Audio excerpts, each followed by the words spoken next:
أعوذ بالله من الشيطان الرجيم. بسم الله الرحمن الرحيم. الحمد لله رب العالمين، والعاقبة للمتقين ولا عدوان إلا على الظالمين، والصلاة والسلام على رسول الله وآله وصحبه أجمعين، وبعد. رب اشرح لي صدري ويسر لي أمري واحلل عقدة من لساني يفقه قولي.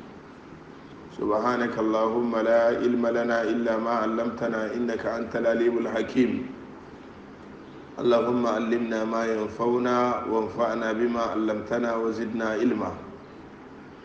muna yi ma Allah subhanahu wa ta'ala godiya, wanda a cikin amincewansa da yardansa ya hada mu a wannan wuri mai albarka, safiya ta juma'a, rana mai girma daga cikin ranakun sati. Yau muna cikin watan shawwal yau muna da kwana 17, ko ba haka ba? Yau 17 hijiran annabi Muhammad sallallahu alaihi wasallama shekara 1445, wanda yake yayi daidai da watan bature. Muna cikin watan april yau nawa bani? Yau april na da nawa, Muhammad Salis? 26 ko? Yau watan april muna da kwana 26, miladiya annabi isa 2024. muna roƙon Allah subhanahu wa ta'ala wannan zaman mu Allah ya sa albarka. Allah subhanahu wa ta'ala ya sake hara mana lokaci muka same kanmu a cikin rayayyu, muka yi sallah tare da jama'a masu albarka a masallaci. Muna roƙon Allah subhanahu wa ta'ala wannan sallan da muka yi Allah ya karba, inda muka yi kuskure a ciki Allah mu bayin ka ne, Allah ka gafarta mana. Inda muka yi daidai kuma Allah ka sa cikin mizani mu a ranar alkiyama. Allah ka yafe mana zunubanmu, zunuban da muka yi mun sani Allah ka yafe mana, wanda muka yi ba mu sani ba Allah mu bayin ka ne, Allah ka gafarta mana. Allah ka sa mu cikin bayin ka na kwarai, bayin da yake ka yadda da su. Allah kara mana imani. Kamar yadda muka yi alkawali jiya cewa in Allah ya kai mu yau gadan-gadan za mu shiga a cikin karatuttukan da muke yi na wannan masallaci. Za mu soma da karatun talhisu sifati salatin nabiyyi sallallahu alaihi wasallam min at-takbiri ila at-taslimi ka annaka taraha. Suna wannan littafi kenan, ma'ana summarizing, takaitattu ko takaitaccen bayani dangane da siffar sallan annabi Muhammad sallallahu alaihi wasallama, daga kabbaran harama izuwa ga sallama, kai ka ce kana gani annabi na sallah. Wannan shine fassara suna wannan littafi. Allah muke rokan abin da ke cikin wannan littafi na ilimi Allah ka sa ya amfane mu. Ubangijin Allah ka sa mu da mu masu karantawa da ko masu sauraro, Allah ka sa abin da ke ciki ya amfane mu nan duniya har alkiyama. Allah kara mana imani ya kuma kara muna ainihin wato shari'a. Kafin mu shiga kan sai a cikin wannan littafin mu yi karatu, yana da kyau mu gane cewa sanadin wannan hadisi ko in ce sababul wurud, sababin da yasa wannan hadisi aka rawaito sa, wata rana wani sahabi ne daga cikin sahabban annabi Muhammad sallallahu alaihi wasallam ya shigo masallaci zai zo yi sallah. Da ya shigo masallaci lokacin manzon Allah ya gama sallah, yana zaune yana kallon jama'a. Annabi ya ganga wannan mutum ya mike yana sallah. Da mutum ya gama sallah sai ya zo zai gaida annabi Muhammad sallallahu alaihi wasallam. Lokacin da ya zo zai gaida manzon Allah sai ya ce ma annabi, ya rasulullahi salamu alaik. ya ce ma ya manzon Allah, amincin Allah ya tabbata a gare ka. sai ya gaida annabi ya amsa masa, amma sai annabi ya ce masa, irji fa salli fa innaka lam tusalli. Annabi ya ce masa, ko baka yi sallah saboda baka yi sallah ba. Kuma annabi ya gani karara ya yi sallah, ya gani, amma annabi bai ce masa sallan da yi bai yi, ce bai yi ba. Annabi bai ce masa sallan da yi bai yi ba. Lafazin da annabi ya fani, sai annabi ya ce masa, baka yi ma yi sallan ma ba. Wato sallan shi, yin sallan da rashin sallah kamar guda ne. Jama'a ku fahimci magana. Akwai wani in yayi sallah wallahi da shi da wanda ba su yi ba wallahi guda suke. kenan tsakani da Allah kaga wannan sahabi yayi dadin kai, ya gani annabi har annabi ya nuna masa kamar sallarsa bai yi ba tun kafin ya je kiyama. Kenan wannan yana nuna mana cewa ana iya samun da yawa daga cikin mutane sun tafi kiyama wallahi ba su yi sallah ba. Jama'a ku fahimci wannan magana sosai. Kenan har in annabi ya gan wani ya ce masa koma ka yi sallah saboda baka yi ba, ashe kenan akwai da daman da yake da su zo ranar alkiyama suna zato su yi sallah amma a wurin Allah ba su yi sallah ba, da su da waɗanda ba su yi sallah ba wallahi guda ne. Kenan wannan ke nuna maka cewa ashe dole ne ya kamata matsayin ka musulmi matukar kana son ka yi sallah to dole ne ka koyi wani irin sallah manzon Allah ya koyi ma al'ummansa. To shi yasa ni da annabi ya ce ma wannan mutum ya koma yi sallah saboda bai yi ba, wannan mutum ya sake komawa na biyu ya yi sallah, da ya gama ya kuma zo zai gaida annabi. Annabi ya ce masa har wa yau da ka koma ka yi sallah saboda ba ka yi sallah ba. Wannan mutum ya sake komo na uku, annabi ya ce masa ka koma ka yi sallah saboda har wa yau dai ba ka yi sallah ba. Kai da ya gani alaman komawan zai yi yawa na fudu, sai ce ma annabi wallazi ba'athaka bil haqqi nabiyya, ina rantsuwa da wanda ya aiko kai annabi da gaskiya, ina rantsuwa da wanda ya aiko kai manzon Allah da gaskiya shine Allah. Ina rantsuwa da Allah cewa ka ga banda wannan sallar da nayi wallahi la uhsinu gairaha, bai iya yi wani sallah mai kyau fiye da wannan ba. Jama'a ku ji wannan magana, yace banda wannan sallar da nayi ga ban san wani sallar da zai yi kyau ya kai wannan ba. Ba ku fahimci Hausa sosai kuwa. Kenan mutum kai wurin ka za ka iya yin abu kana gani abu mai kyau ne, amma wurin Allah subhanahu wa ta'ala shirme kai.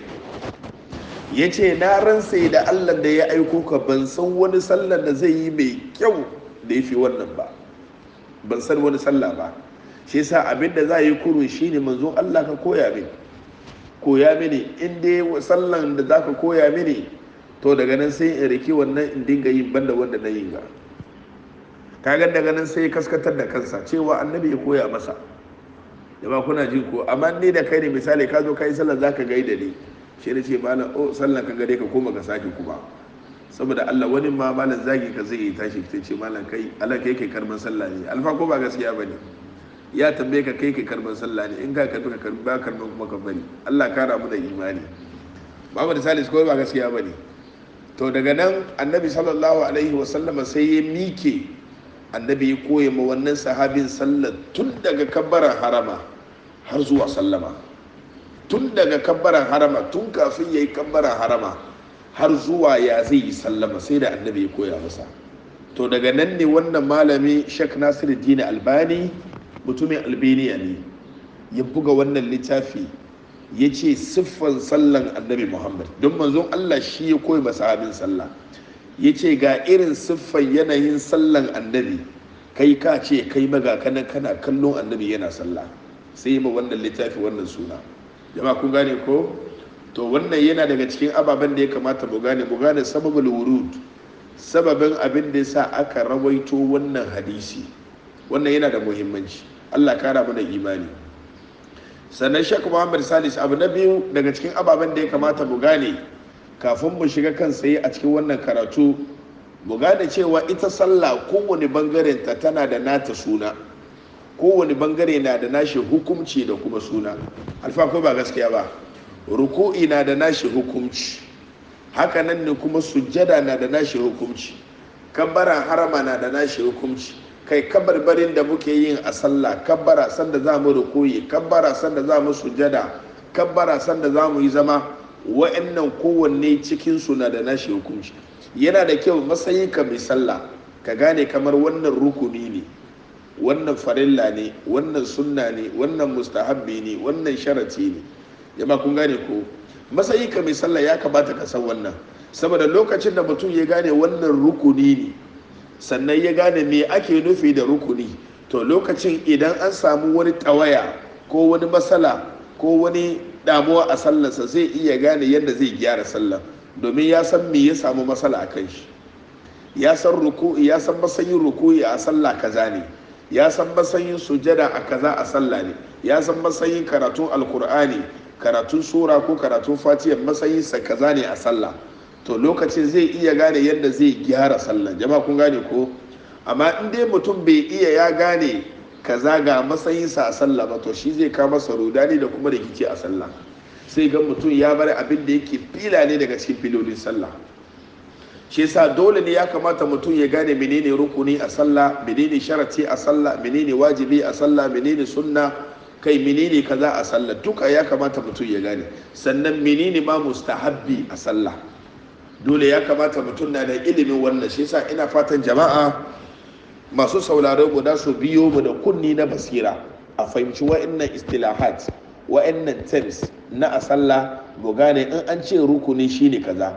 Shi yasa saboda in mun shiga cikin karatun kansa idan mun kawo wata mas'ala sai mu ce mas'ala kaza hukuncinsa kaza ne, a lokacin nan ka riga ka san wannan hukuncin kafin mu zo mu ambata shi. Allah kara mana imani. Abu na farko daga cikin ababen da muke so mu yi bayani a kansu shine rukuni. Wato a sallah akwai abin da ake ce masa rukuni. Menene rukuni? Me ake nufi da rukuni? Malamai suka ce huwa ma yatimu bihi shay'un alladhi huwa fihi.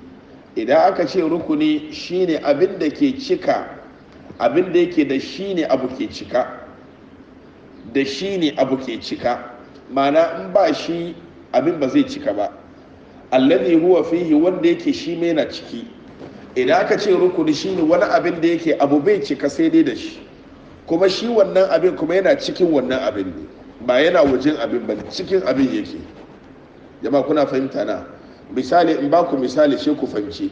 Aka ce rukuni shine me? Shine wani abin da yake wani abu bai cika sai dai da shi, ma'ana wani abu bai zamo cikakke sai dai tare da shi, kuma shi wannan abin kuma yana cikin wannan abin da ake so ya cika tare da shi nan, yana cikin, ba yana wajensa bane.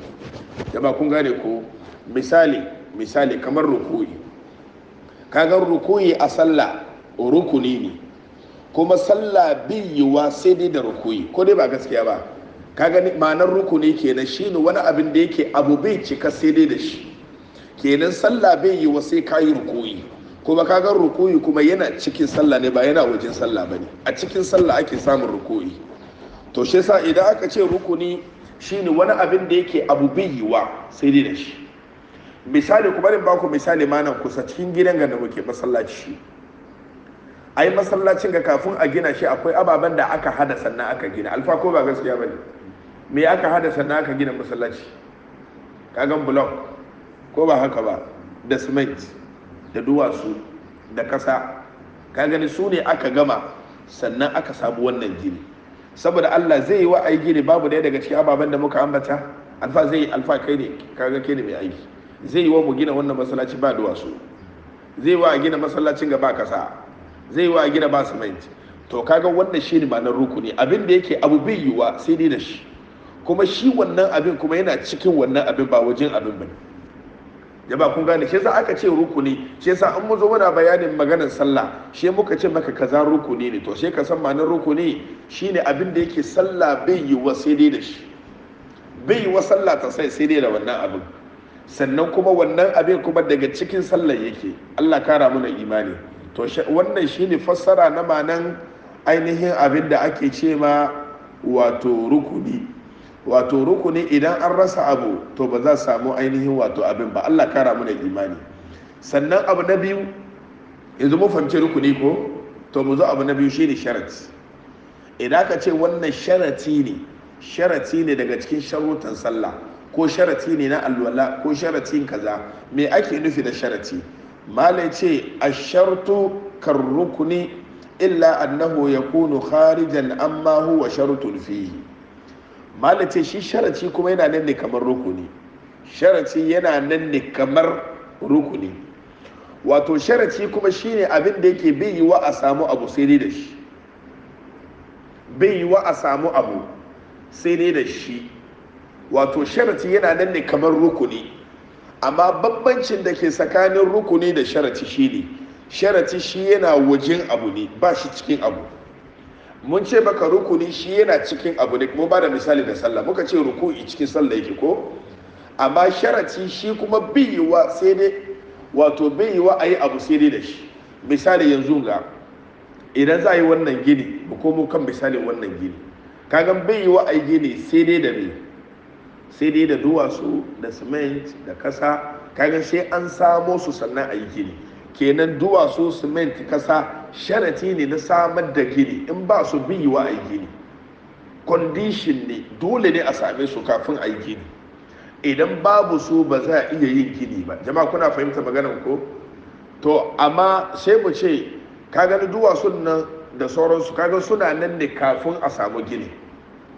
Jama'a kuna gane ko? Ku bani ba ku misali da ibada guda, shine misali sallah. Zai yi mutum ya yi sallah ba da alwala ba? Kaga mutum ba zai iya yin sallah ba da alwala ba. Dole in da ka yi sallah dole sai ka yi alwala. Amma za ka gani alwala ba yana cikin sallah ba ne, yana nan da wajen sallah. Mana ana yin alwala ne kafin a zo a yi sallah. Shi alwala ba shi daga cikin sallah, don bai wa kana sallah kana alwala. Kamar yadda misalin ruku'i cikin sallah yake. Jama'a ko fahimci magana na? Shi yasa wannan shine ma'anar sharati, bai yi wa a yi sallah sai dai in an yi alwala. Kenan ka gani alwala sharati ne na sallah. Ko misali sarki kama ruwa, bai yi wa ka yi sallah sai dai in ka yi sarki ka kama ruwa. In ka zo kai sallah ba kai sarki ba, ka gani sallan ka bai ciki. Ka gani kama ruwa kuma wani abin da yake yana wajen sallah. Wannan shine bambanci tsakanin rukuni da sharati. Jama'a kun gane ko? Amma kawai dukan su karfin su daya ne. Rukuni yana bai yi wa a samu abu sai dai da rukuni, bai yi wa a samu abu sai dai da sharati. Kenan sharati da rukuni suna da karfi, amma bambancin su shine sharati shi yana wajen sallah ne, amma rukuni kuma yana cikin ainihin wato sallah. Allah kara mana imani. Ina fatan jama'a su dinga bibiya wannan ababai su yi muhimmanci sosai. Allah kara mana imani. To anan ne mutum zai gane cewa idan mutum ya zo yi sallah sai ya zama da baka kama ruwa ba, ka zo ka yi sallah, duk da dai mun ce baka sharati in ba shi ba abu, in ba shi nan ba abu. To kenan idan mutum ya yi sallah bai kama ruwa ba, saboda Allah sallar shi na ciki, saboda asali dole ne a samu salkin kafin a samu sallah. Kenan duk da dai ba a samu salkin ba, to bai yi wa sallah ba kuma na nan. In jama'a kun fahimci maganar ko? To ka gani wannan na gaya maka sallan ka tilkaiyan dole ka fara shi, dole ka fara sallah. Jama'a kuna gane ko? Allah taimake mu. Sannan kuma haka nan ne kuma idan mutum ya yi sallah sai bai yi ruku'i ba, kenan automatically kaga sallar shi nan ba shi ciki, saboda kaga ruku'i part of sallah ne, dole a same shi. Bai yi wa sallah yayi in bi dai ba shi. Jama'a kuna gane ko? Allah ce maka mana, Allah kara mana imani. Sannan abu na gaba shine wajibi. Idan aka ce wajibi, menene wajibi? Bale ce alwajibu huwa ma sabata al'amru bihi fil kitabi aw as-sunnah wala dalila ala rukuniyatihi aw shartiyatihi. Bale ce aka ce wajibi shine abin da yake ya tabbata, wato umurni ya tabbata da shi a cikin littafin Allah da kuma sunna na Annabi Muhammad sallallahu alaihi wasallam. Wannan shine ma'anar wajibi, shine abin da yake ya tabbata ta hanyar alkur'ani da sunnan manzon Allah, amma sai dai babu wani dalilin da ya nuna cewa wannan abin rukuni ne, fila ne. Babu wani abin da ya nuna cewa abin sharati ne. Shine ma da cewa yusabu fa'iluhu, sai dai idan mutum yayi wannan wajibin nan ana ba shi lada, wa yu'aqibu tarikuhu illa li usri. Sannan mutumin da yake ya bari wajibi kuma ana yi masa azaba, yana samun laifi akan barin wajibin, sai dai in yana da anzari. Jama'a ku fahimci wannan magana sosai. In dai mutum ya bar wajibi saboda wani dalili, to wannan Allah ba zai kama shi ba. Amma in mutum ya bar wajibi ba dalili, to wannan Allah subhanahu wa ta'ala zai kama shi a ranar tashin alkiyama. Malai ce misalin wajibi wa misalul fard wa tafriq minhu wal wajib istilah yani shine malai ce misalin wajibi daga cikin wajibai shine misali karanta subhana rabbiyal a'la, subhana rabbiyal a'la, subhana rabbiyal a'la, ko subhana rabbiyal azim, ko karanta wato irin waɗannan zikirorin da muke yi a sallah ne. To karanta su kagan wajibi ne, amma in dai mutum ya bari su saboda wani dalili ya sa ya bari su, to lokacin kagan bai yi laifi ba. amma mutum ya bari su haka kawai ba dalili, to wannan babu ko shakka wannan bai yi ba. Allah kara mana imani. Sannan abu na gaba, abu na karshe daga cikin ababen da yake zamu fadi daga cikin islaha shine akwai abin da ake ce ma sunna a sallah. Kaga mun gane rukuni, sharati, wajibi, yanzu zamu zo kan sunna kuma malai cewa ma wazaba annabi sallallahu alaihi wa sallam min al ibadat. Sunna shine abin da yake manzon Allah ya dawwama akan yin su na daga ibadodi, annabi da yin su kullum shine sunna.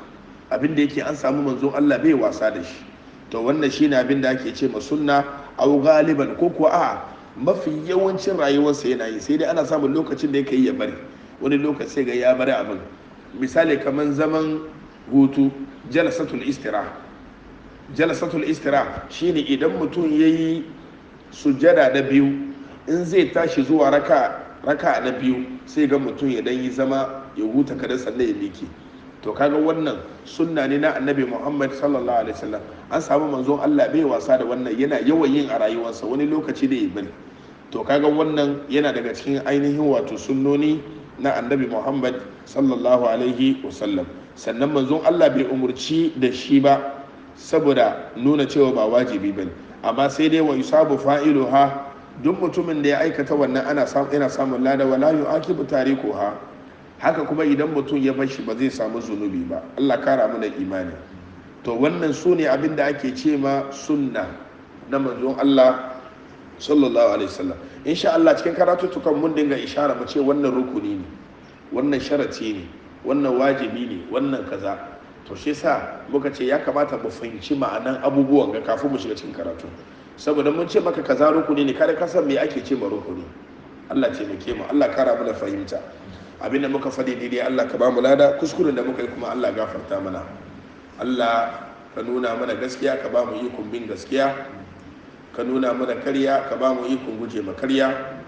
Allah ka nuna mana wato dacewa, ka sa mu dace nan duniya har alkiyama. Allah ka biya bukatocin mu. Yawayen mun da yake sun nemi tsayi addu'a wurin mu, Allah ka san su, ka san bukatocin su, Allah ka biya. Abinda ake so na alkhairi Allah tabbatar, abinda ake gudu da sharri kuma Allah ka mana kariya. Wayanda yake suna kasan turai Allah ka taimaka musu, an je neman arziki ne Allah ka ba su arziki mai albarka, masu takardu zama Allah sa albarka, wayanda yake ba su da takardu kuma Allah ka sa a ba su. Mu kuma da ke musu addu'a duk inda arziki mu yake Allah ka nuna mana, in arziki muna waje ne Allah ka nuna mana, in yana nan kuma ne Allah ka ba mu shi, ka ba mu saukin samu. Allah ka rufa mana asiri, ka iya mana abin da ba za mu iya ba. ربنا آتنا في الدنيا حسنة وفي الآخرة حسنة وقنا عذاب النار. وصل اللهم وسلم على نبينا محمد وعلى آله وصحبه أجمعين. وسبحانك اللهم وبحمدك أشهد أن لا إله إلا أنت أستغفرك وأتوب إليك. السلام عليكم ورحمة الله وبركاته.